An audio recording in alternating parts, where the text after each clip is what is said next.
Friends, it's very heartening to see all of you in such large numbers here. I think it's a testimony to Anjali's great popularity, but I also think it is because all of us do realize that the topic of this book, Death is Not the Answer, is something that we need to take really, really seriously.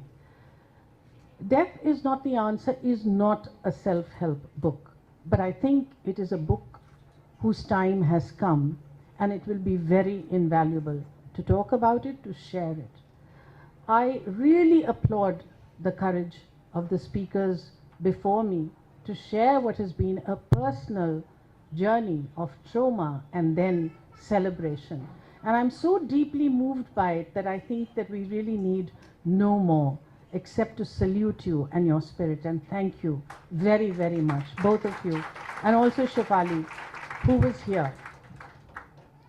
The first time I encountered suicide was when I was in the 9th standard.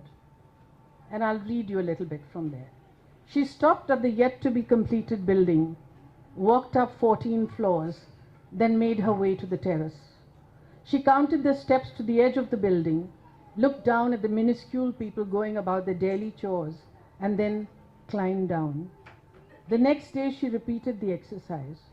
On the third day, she jumped to her death.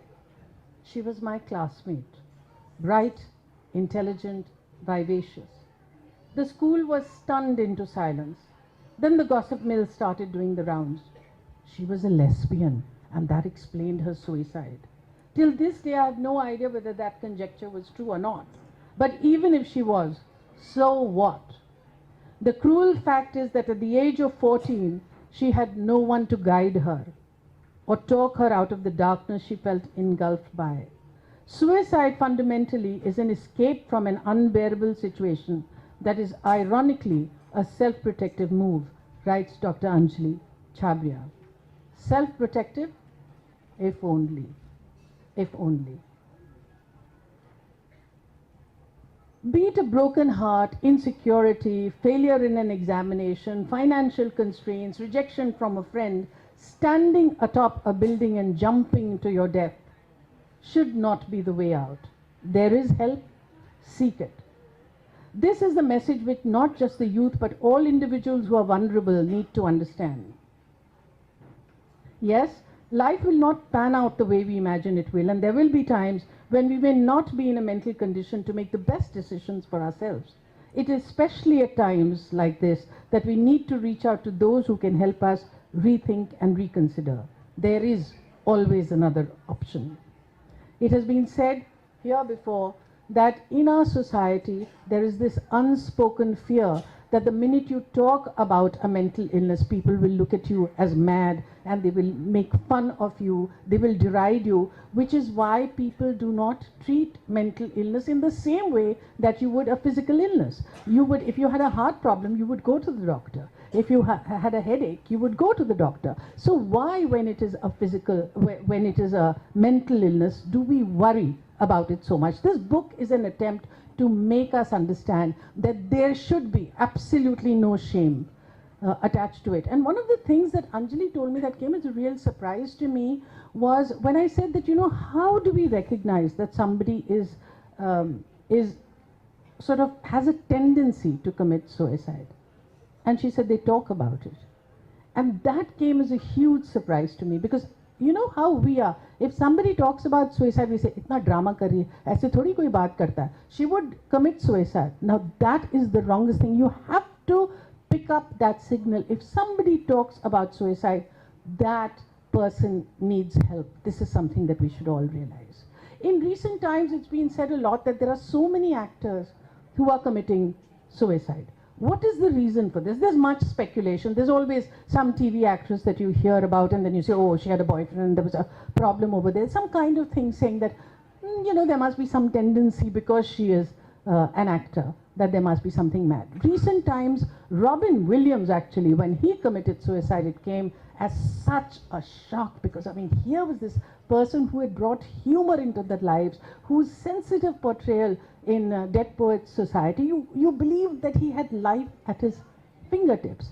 I have my own understanding, and that's what I'd like to share with you. Acting is a very demanding profession.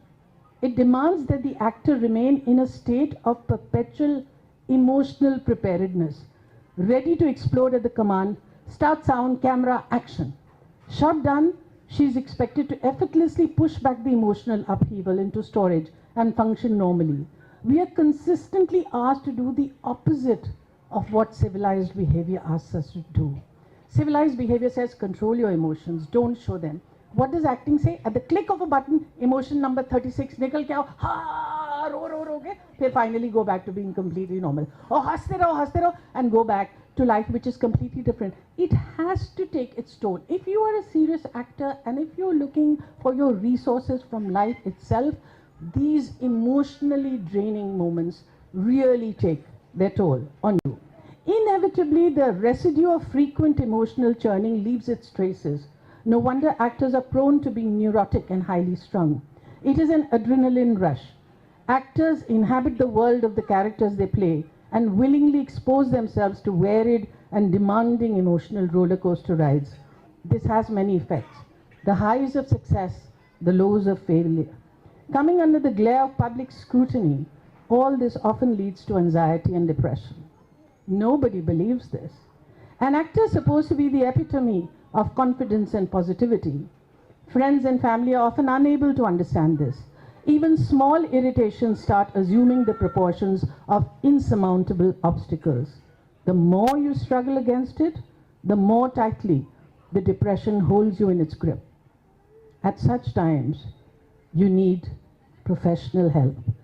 Dr. Anjali Chhabria has equipped hundreds of vulnerable people with the ability to recognize symptoms of depression and find the strength to overcome feelings of hopelessness before it becomes too late. So here's to Anjali Chhabria.